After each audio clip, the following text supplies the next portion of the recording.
عارف إن كليوباترا كانت أول ملكة بطلمية تتكلم مصري؟ حاجة محدش من عيلتها عملها قبل كده. اتولدت سنة 69 قبل الميلاد، ومن وهي صغيرة كانت مختلفة عن باقي البطالمة. اتعلمت لغات كتير، أهمها اللغة المصرية اللي ملوكها قبلها ما كانوش بيعرفوا يتكلموها.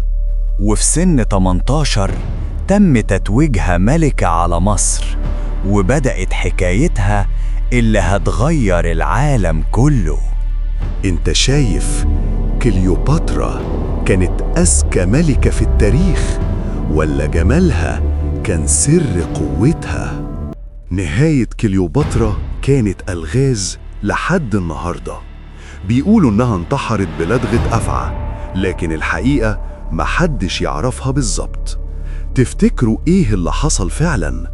استنونا في الجزء الثاني، هتكتشفوا أسرار أكتر عن انتحار الملك الغامض.